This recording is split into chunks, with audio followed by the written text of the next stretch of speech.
Hello, everyone. Today Yes, I'll talk about that's perfect. 3D registration using X-ray simulation and evolutionary algorithms.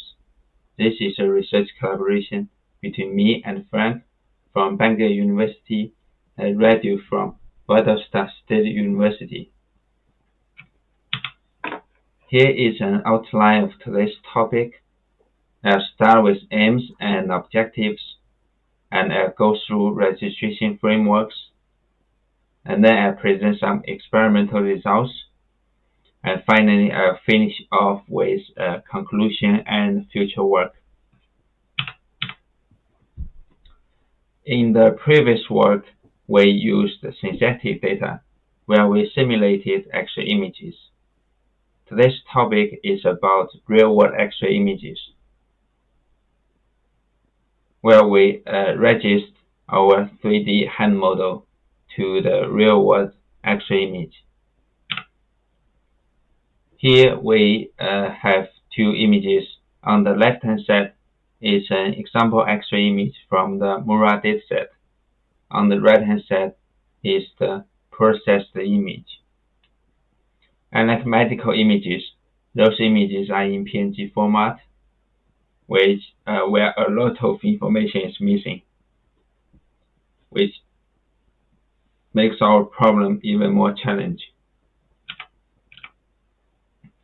Here is the general registration frameworks used in the solving 2D 3D registration problems. Inside red box, we collect data from the Mura dataset, and those images are processed to become our target. Here inside the blue box, we have an articulated mesh model used in the X-ray simulation. We use G virtual X-ray to simulate the predicted images. G virtual X-ray is an X-ray simulation toolbox. Inside the green box, we have the optimization process.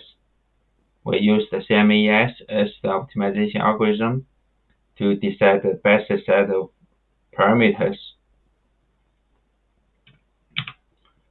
There are 38 parameters we need to estimate: the distance between the source and object, the distance between the source and the detector, and the rotation angles and scaling factors of finger bones. Previously, we've said in the optimization process, we use CMA-ES as the optimization algorithm. There are two reasons why we choose it.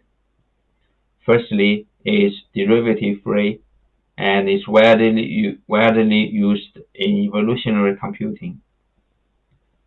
Secondly, in our previous experiment, we found out that evolutionary algorithms perform better than conventional optimization algorithms, such as conjugate gradient, in our specific problem. We use the mean absolute error as the matrix to construct our objective function.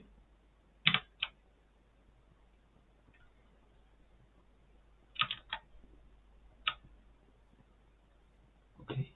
Here is a video shows the optimization process. We have the target image here, which is fixed. We have the predict image here, which is generated from the X-ray simulation on the bottom. Here we can see, we can clearly see those variations. This is the optimization process inside the X-ray simulation. I can't show you the full video. Let's move to the end of the video. So here there is little variation of the results. So our algorithm has found the global optimal solution.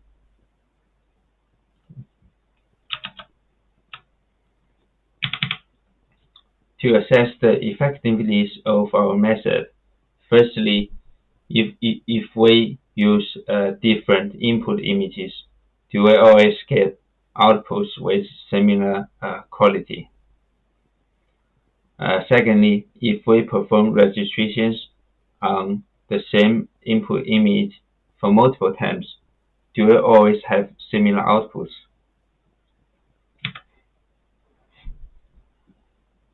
We use zero mean normalized cross correlation to evaluate our results. The value of ZNCC is from -1 to 1. When the value is close to 1, there's high level of correlation. When the value is 0, there's no correlation. When the value is -1, there's anti-correlation or inverse correlation. In the first part of the experiment, we perform 15 registrations using 15 images. That is 1 registration per image. Here are the results for 15 images. From those images, we can clearly see there are 6 registrations that recover 5 fingers.